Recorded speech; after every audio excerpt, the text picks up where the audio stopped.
Thank you for clicking on the video. Welcome back to the channel. This is another review for the Real Housewives of Potomac Season 7 Reunion Part 3. Jacqueline and Mia, they pulling out their receipts, of which Mia had none. Jacqueline had quite a few. She says that Mia was never the CEO of the company. Gordon was the CEO. Then she pulls out text messages to prove that Mia was not with her mother on Mother's Day, like she said, that it was just a FaceTime conversation. And Mia admits, it was just a FaceTime call. I'm like, girl, so why you say you was with her mama on Mother's Day? Like, the lies. It was so many lies exposed on this one here. We're going to have a conversation. We're going to have a conversation, Andy, because you can't continue to let these folks just lie to us like this. And then, like, come on, because the aspect of reality in the reality TV show is no longer there when these hoes can just get up here and lie without consequence. Anyway, Jacqueline says that Gordon also never knows where his wife is. You be out here jet setting everywhere but home. And Gordon be calling her, asking her where Mia is. You need to get that in order. Mia says that she and Gordon had hashed that situation out because she was with her ex's mother. I'm like, what you doing with your ex's mother? Anyway, Gordon ain't like it. They hashed it out. They have squashed that since then. And then Mia gonna, put her box of receipts away because she ain't have nothing. Andy asked Jacqueline if she and Gordon had sex. No, they've never had sex. It was just a narrative that they went with. Come to find out, like we all thought, the two of them cooked up a nice little storyline for themselves, and it went left when Jacqueline started to realize Mia was trying to make her the underling, make her the minion. And she say, I'm too much of a boss bitch to be out here being anybody's minion. Okay. Andy asks if she sleeps with married men, or if she was sleeping with a married man. She says no. Mia gonna say, I'm gonna let you have that. I'm gonna let her have that one. Girl, now pull out your receipt from the receipt box. You got receipts, right? Have you and Mia been sexually active? No, they have not. They just take showers together because best friends take showers together. I don't take showers with my best friends.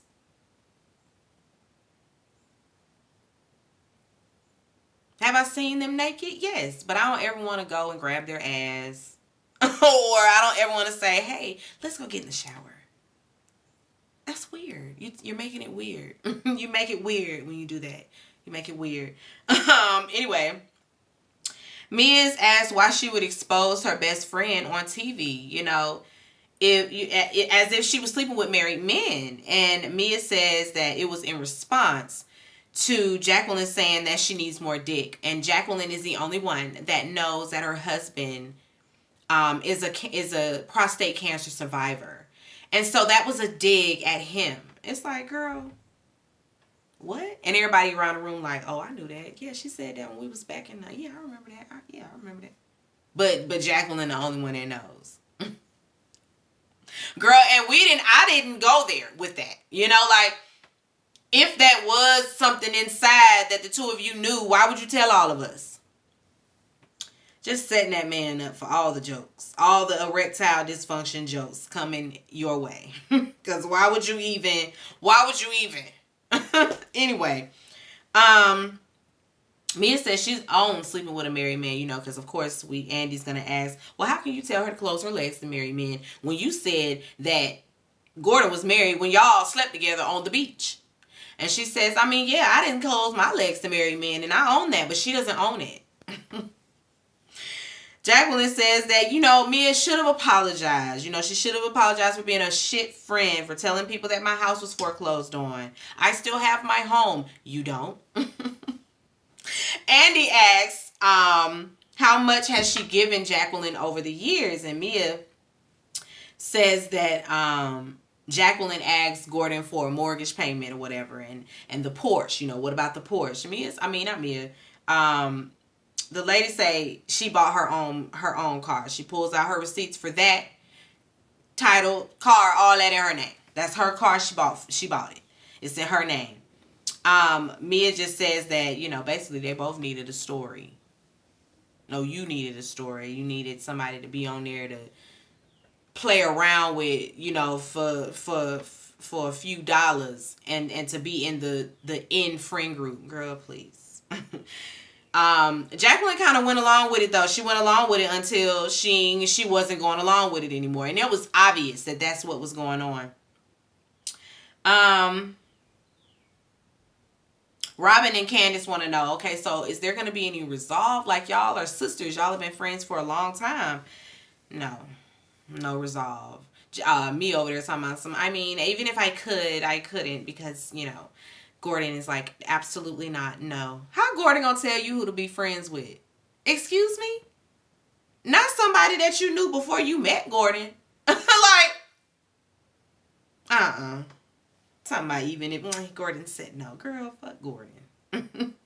You and Gordon. Anyway, Sharice, we moving on to Sharice. She in the room getting ready. When she joins the stage, she sits right next to Giselle. We start with Sharice's issues with Karen. Robin would like to make a point. Let me start with, everyone here loves Sharice. With the exception of Karen and Wendy, everybody here loves Sharice.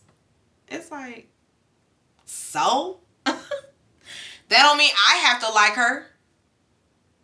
What point was you trying to make in doing that, Robin? I love her. She's here because Ashley loves her. Candace loves her. We don't care, bitch. We get into Karen and Sharice's relationship. Karen say, I ain't about to keep explaining this. I ain't about to go round and round with y'all about this situation with Sharice and why I don't talk to Sharice. And she doesn't have to. Like, we are not going to continue to beat a dead horse. She don't have to mess with Sharice. She don't have to talk to her. She don't have to like her. She don't have to explain why she stopped talking to her, why she talking to her sometimes and then sometimes not. She don't owe y'all that explanation. Damn. All on that lady tip because she don't want to be that lady friend. What's going on? Y'all 52. Y'all 57 years old. Worried about who friends and who ain't friends. If she don't want to with Sharice, then y'all just got a deal. Y'all just got a deal. Anyway.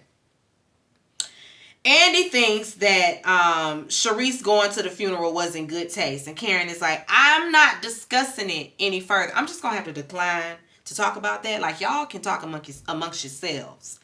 Sharice starts to explain. And Karen starts filing her nails over there. She said, oh, no, I got dinner tonight. Ain't nobody think about y'all.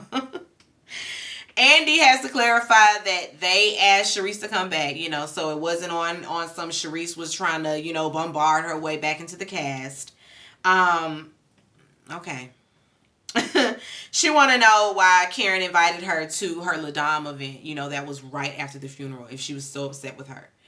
And she was like, somebody, did she say somebody invited her? She was a +1 or something like that. She said somebody asked her. Same with a birthday party. She was invited and she was there. And Karen is like, I don't care about none of that.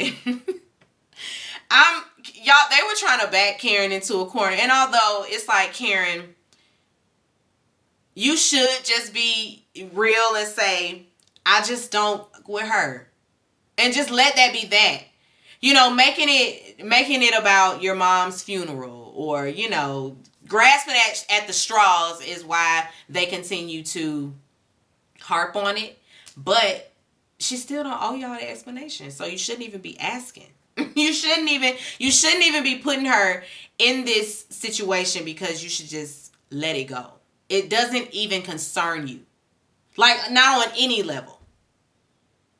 Karen has proven that she can be cordial with the woman. She's proven that she can be in a room with her and it not be something. Like she's proven that she try to stay out her way. She doesn't engage with her. Like, let it go.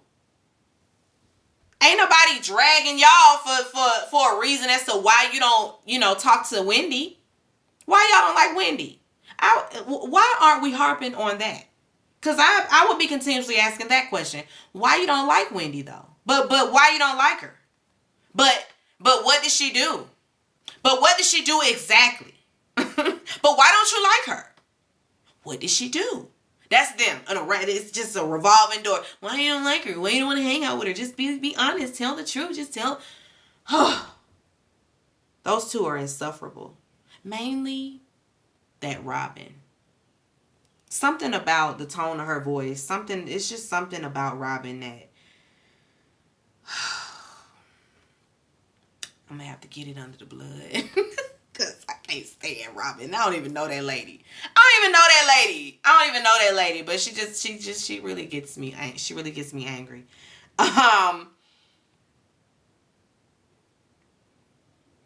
Andy asked Charisse about all of these accusations that she threw out. And none of it was true. And she know it. She gonna say she said it because I don't even remember what I said. I said it because I was, mad. So you lied on her. Defamed her character. Told the whole United States and then some that Karen was out here sleeping with busboys in bathrooms. And anybody, walking. She should sue your ass. Although I don't think they can sue one another. But then they have. Candace is in a lawsuit right now with Michael talking about she was saying he did something he ain't do. What Candace ever said that Michael ain't do? Please, somebody inform me. Inform me on the lie. Karen says that she doesn't play, the whole card game, with Charisse, and because she could, but she doesn't because Charisse has children. Mia's asked about what she said, when she pulling Karen to the side to tell her what somebody told her about some man at a bar or something like that. And she's gonna stand on the fact that this person told her this. This person is a family member, and so they're gonna remain nameless. Karen's like, tell Andy then. Tell Andy who the family member is. And he can tell me and I'ma sue him. Because absolutely not. Who is it? Talking about you, the person is a family member. It's sensitive. No, you shouldn't have been throwing it out there if you can't tell me who told you. You shouldn't be opening your mouth to tell me anything if you're not going to say who told you. Anyway.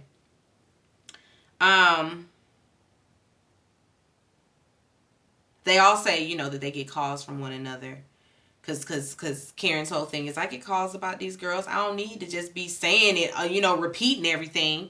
Robin is like, she gets calls too, so everybody can't be lying. She gets calls about Karen. And Karen is like, you don't get no calls. Anybody calling you, Robin. But Karen the thing is, Karen doesn't repeat the things that she hears. That's the difference, although she does. But I want to say when Karen is clapping back in that way, it is because she's clapping back. Somebody has thrown something at her, and so yes, I'm throwing something back. Okay, we move on to Robin's whack ass package. I don't even care. I ain't talking about it. I'm skipping all the way through. Because I don't even care. I don't care. What we will say is Juan didn't sign a prenup. No, excuse me. Juan did sign the prenup. And they're going to split everything 50-50. The infidelity clause is not there because what if she get caught up? Okay. So you plan on cheating? Shut up, Robin. Karen asked about being obsessed with Robin's wedding.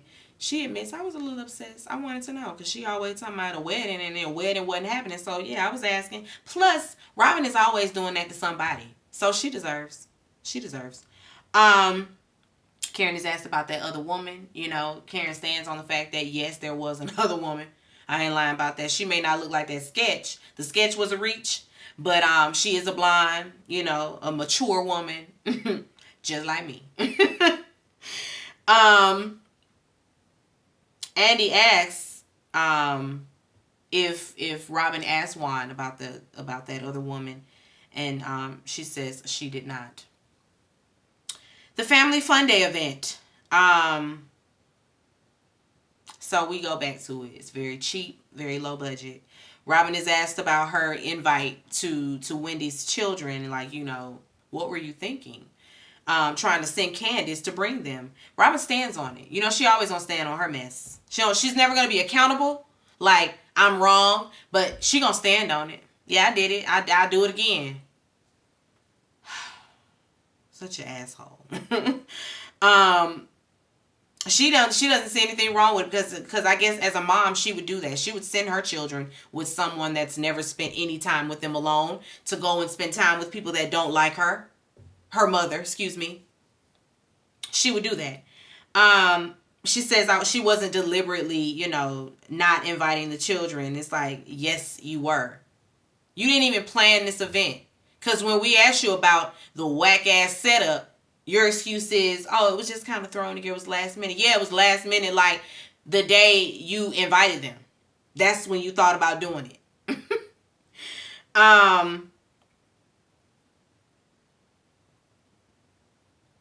Robin, she gets a question about Juan and his, you know, legal troubles at Coppin State.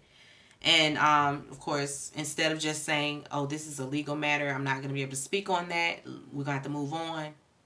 You gonna elaborate with your dumb ass. Talking about he handled it in a way that, you know, if it were her child, she would be okay with that. Andy notices, you know, that she's not disputing the catfishing and all of that. And she's like, no, I don't dispute that. But Juan didn't do anything. They kind of use Juan as clickbait.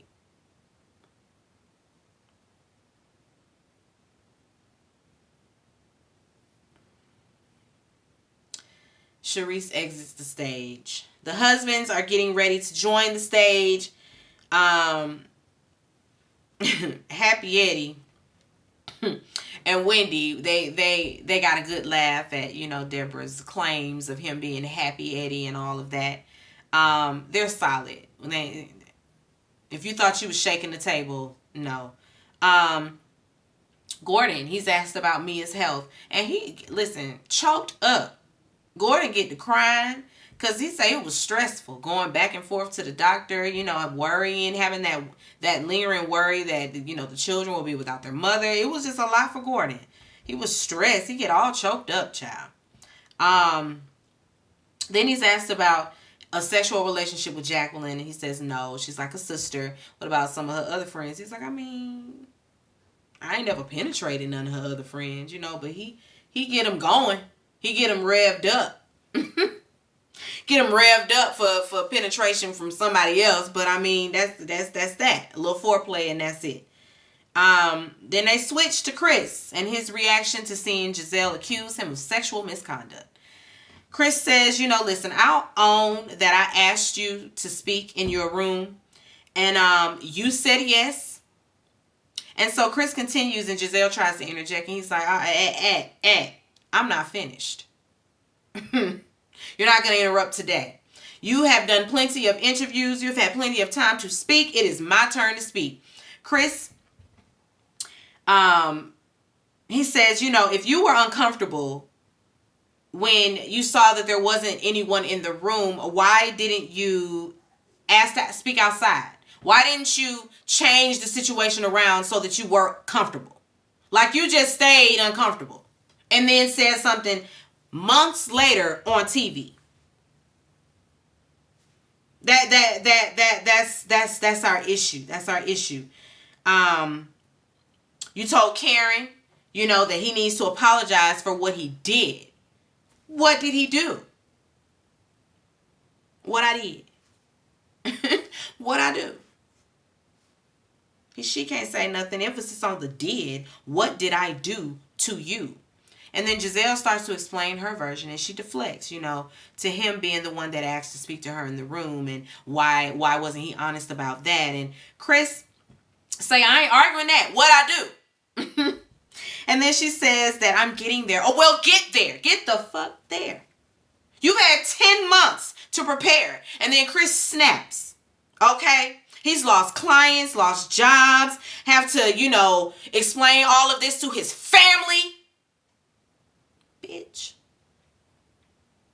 Spit it out. I ain't got no qualms with Chris getting authoritative. I'm not looking at it as, this ain't no white man on the street yelling at a black woman. Now, if it was that, we riding, black girl, let's ride. But with this situation, her. I ain't looking at the race at all. So let's not go there. Let's not even go down that road, because that's not the road we should be going down.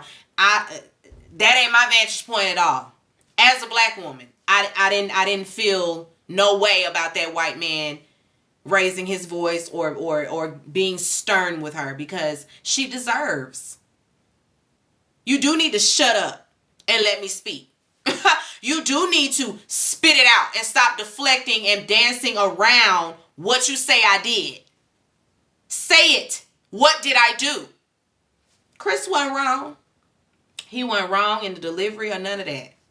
I don't think he was that loud. I mean, come on. He said worse and done worse to Candace. Now that we don't like, because that's your wife, and he shouldn't be screaming at her when he be yelling and cussing.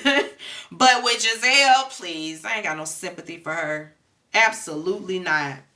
Yell on.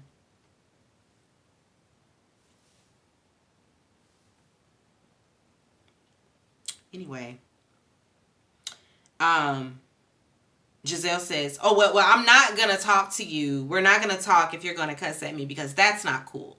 Candace say, what's not cool is your gutter snipe bitch ass lying on my family. That's what's not cool. And then I was like, yes, we doing it. We going there. All right. No, that's right, Candace. Talking about something that's not cool. Girl, let's not go there, okay? Anyway, Giselle says that, because she always, what did I lie about? What did I lie about? What did I say? How did I lie? She says that she felt like he had a lot to drink, that day. And that she felt uncomfortable. And he says that's fair, but what did I do? What did I do?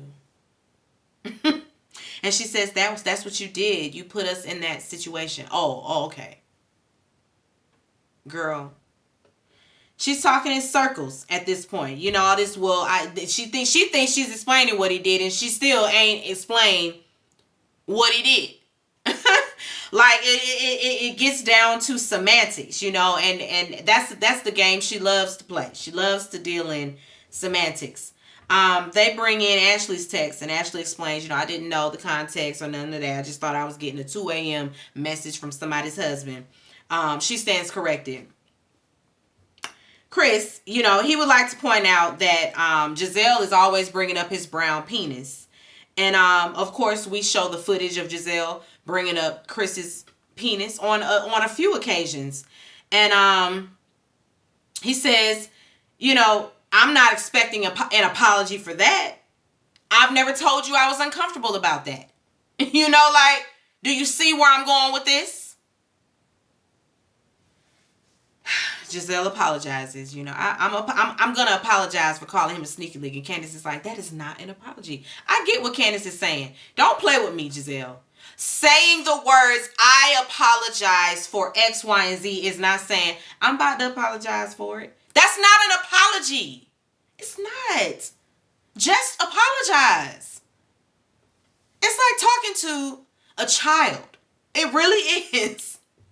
Or like a 14-year-old, like a kid, like somebody that is really not there, all the way, like their brain hasn't developed all the way. It's really difficult trying to get through to that lady, because I don't think it go all the way to the top. These people are not as smart as they would like to appear. Giselle and Ashley, just not smart. Maybe it's their social cues. Maybe that's what it is. I don't know. Um, Candace has had enough of Giselle and her game of semantics, and she goes off. She say, you the reason why women don't come forward with sexual abuse or misconduct, because you sit up there with your privileged white adjacent ass. And you throw out just any old thing, you throw out the bullshit and lies, knowing that it'll land and stick, and nothing's gonna happen to you. You'll never be held accountable for it. And then Mia and Ashley, they chime in. Oh, that's the low blow. Oh my God, Candace was not wrong in what she said, and I understood exactly what you said. And the fact that the light skins piped up proved her point, that she don't get to just say any old thing without somebody trying to reel her back in and make her keep it cute. Why? Giselle is white adjacent. She's sitting up there very white adjacent. And by white adjacent, we mean that she uses that Karen complex, where she can throw a rock and hide her hand. It'll be cool. Nothing's gonna happen. She can say that somebody made her feel uncomfortable, or that somebody was a sneaky link, or that she can insinuate sexual assault and it'd be cool. She can even defend herself and nobody says to her, calm down. Oh, you took it too far. Just had a whole colorism conversation and y'all run back and show us more of it.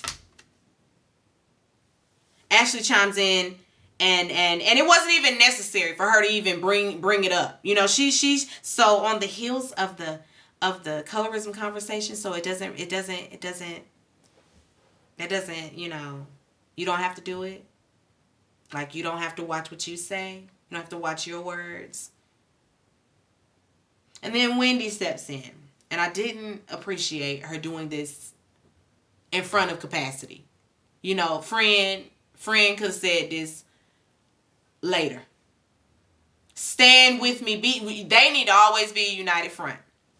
They need to, unless one of them is like really wrong. But Candace wasn't wrong in this situation. Not in what she said, not in her delivery, not in none of that. Y'all know exactly what she meant by what she said. She does have a privileged. Privileged. She does have a privilege, and she has light skin privilege, pretty privilege, all of that. It's her privilege shows up in the fact that she can sit right there next to Andy and do nothing.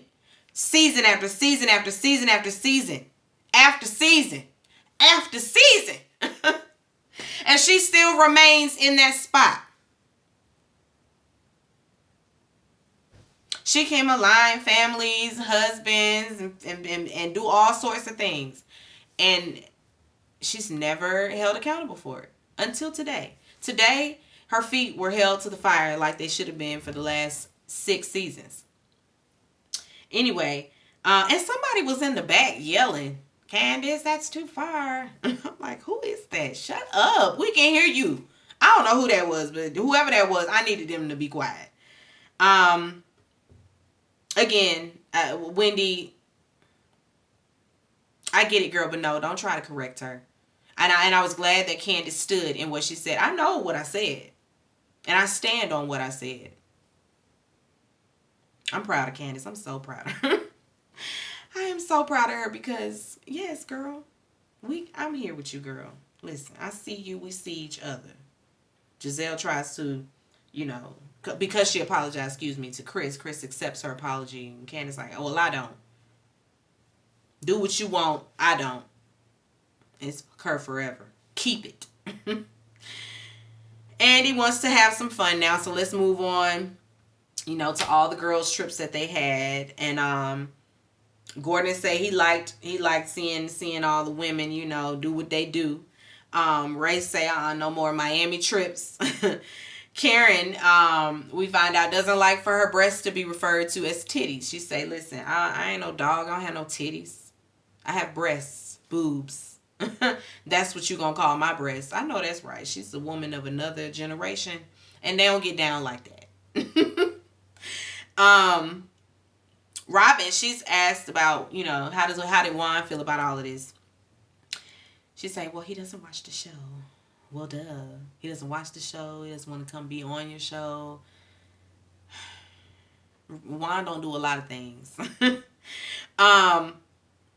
But she say he like it when she drunk. I bet. Girl, the reads write themselves. I bet he only want to when you drunk. I bet. Anyway, Andy asks, okay, so who wants whose box? Wendy say, listen, let the record reflect that we were all in that bathroom wasted and we all showed our coochies. Candace flashed her coochie first, then Ashley, then Mia, then me. There was no kissing, none of that. Just good old wholesome girl fun. My friend, she's gonna remain nameless. My friend showed me her coochie one time after she got a Brazilian wax. It was hilarious. We were like we might have been like leaving class. This was back in college. And she told me that she got a Brazilian. She was like, I got a Brazilian wax yesterday. It was her first one. And I was like, what? What does it look like? What is it like? Is it different than how? Like, was it different? Like, was there a major difference between shaving or the wax? And of course, she was like, I'm just gonna show you. She bust open that door and flipped up, and flashed me that coochie, and I was like, that's smoother than a baby's bottom. Absolutely, get that again, girl. Get that again and again and again. That's just my little good girl time story. So sometimes girls do that. But don't try to add in all that extra stuff, Ashley. Because she the one threw in that there was more going on. Lies. See how it's okay for them to lie? Anyway. Gordon said, did y'all show production your coochie too? No, they didn't show production their coochie. He's like, Andy is like, so y'all can flash coochies, but y'all can't get along. Got it. He wants to ask Ray a question before he lets the men leave. So Ray, what's your reaction to all of these allegations about Karen cheating? And Ray says he's disappointed and upset with the rest of the ladies for even, perpetuating that bullshit. He said y'all was nasty to Karen, and he's upset with them, with all of them. Karen is like, I want you to ask the question though, like, be specific. How did you feel about all of that? Hearing those rumors of infidelity. And he says the rumors are bullshit. There's that. Andy asks about the picture. And Ray is like, Andy, did you see the picture? Was it Karen? I said, I like that, Ray. I know that's right. He gonna ask Ray, well, there's a picture. Did you see it? And he's like, no. Have you seen it? Andy says, yes. Did it look like Karen? Was it Karen? And he said, well, it's from the back. Oh, okay. Well, so don't be asking me. You're not even 100% sure. So why are we talking about it? I know that's right, Ray. Karen says that she can't deny it or confirm it because she hasn't seen the picture herself. They wouldn't let her see it. And Giselle says that she's 99.9 certain that that's Karen in that picture. And Andy adds, well, listen, I'm gonna add that. Listen, it's just at a bar. Like, let's also put that out there. She's just at a bar. Is it a crime to be at the bar? And Giselle deflects, to Juan and she not having a picture of Juan and this other woman. And Karen is like, I do have a picture. Let me get my picture.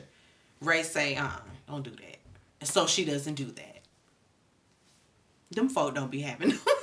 Karen, I don't think you had a picture, girl, because you should have just gone and whipped it out, honestly. Ray over there talking about they're newlyweds. Are they? Them folk been doing what they doing for too long to be calling them some newlyweds.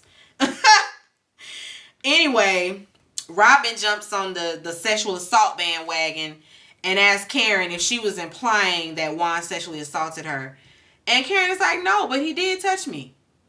That's what I said. I don't even think that's a reach.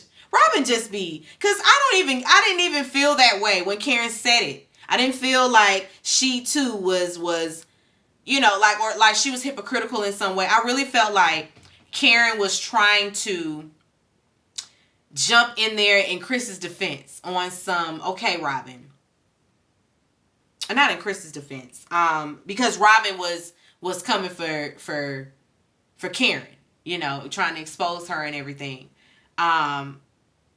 So of course she had that to say, you know, like, because again, Karen be backed in the corner and then be throwing out a rumor she heard. But she says that he grabbed her tight, you know, and Ray says that she told him that day when it happened, and they talked through it, you know, so that Karen, you know, wouldn't bring it up, I guess. But she said he grabbed her inappropriately. That's just what it was. That's what she said, you know.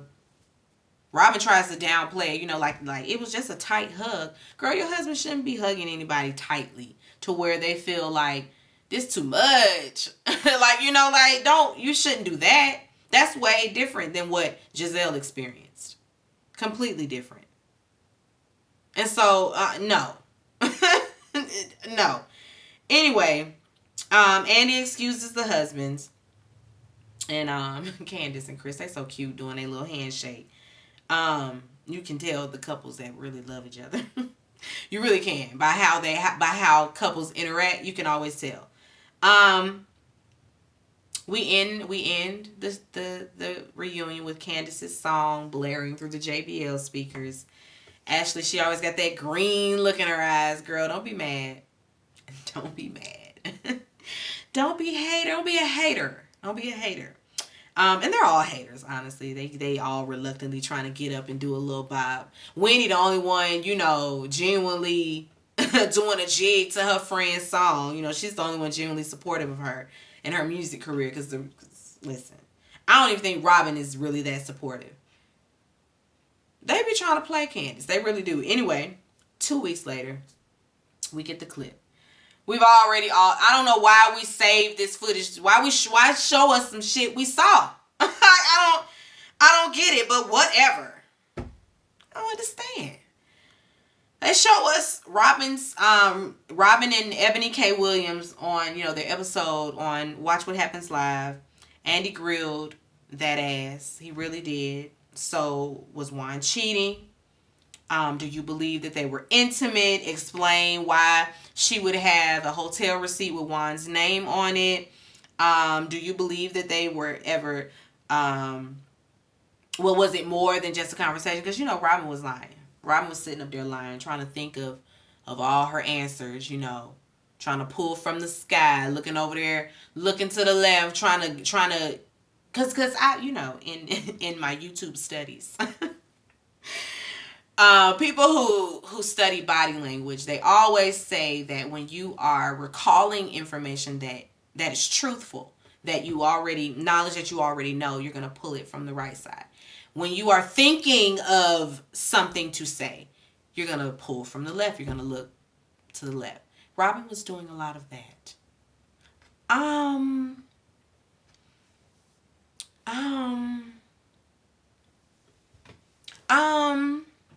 Girl, you like it, we love it. You believe Juan wasn't really sleeping with that lady? Okay, we know you lying. We know you lying. He did. He went down to put money on a hotel because he was sleeping there as well. He been sleeping with that woman. So don't give us what he gave you, because we ain't buying it. We're not buying any of it. Not any of it.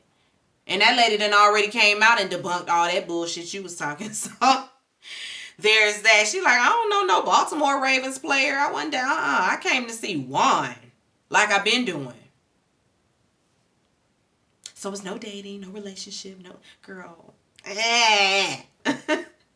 All that line.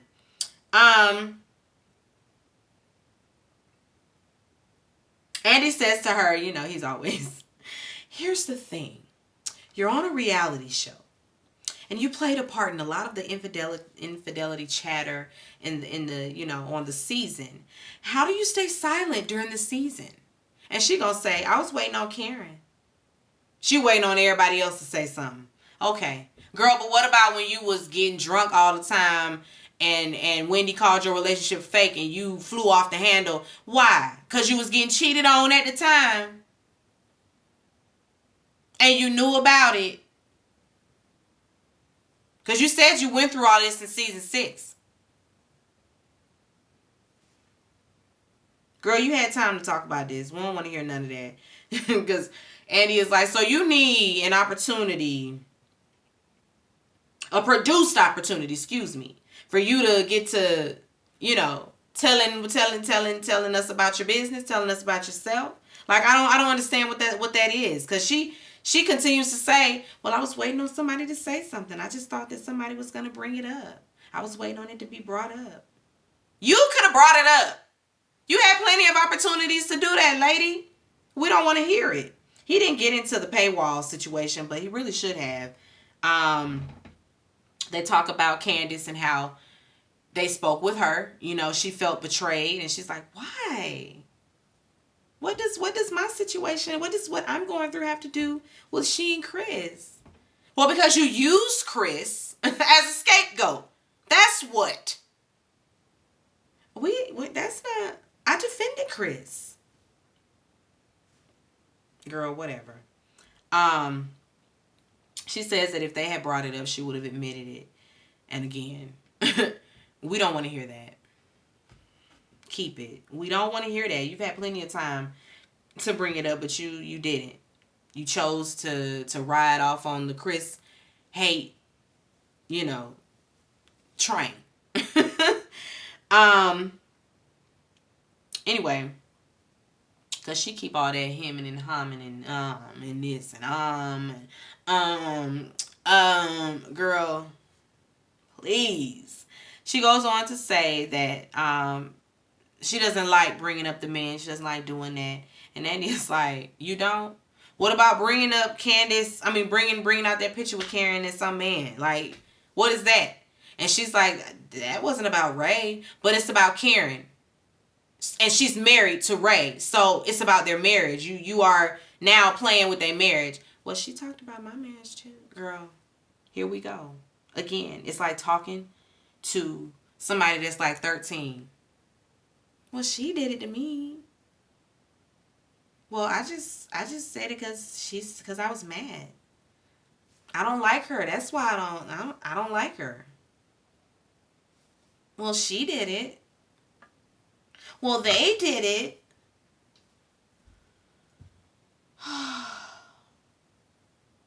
Help us, Lord. I'm so glad it's over. And listen, when y'all come back, don't come back with their ass. Don't bring them back. Now, you know what? No, I take that back. Somebody got to go. Somebody got to go. Somebody has to go. I kind of don't want it to be Robin because I want her feet to be held to the fire. I want us to drag. You know, I want them to be able to drag. They deserve. So maybe she needs a demotion. Demote her to friend of the show. Like I've said before, so that she can still be around for the dragon. Let's do that. Somebody still gotta go though.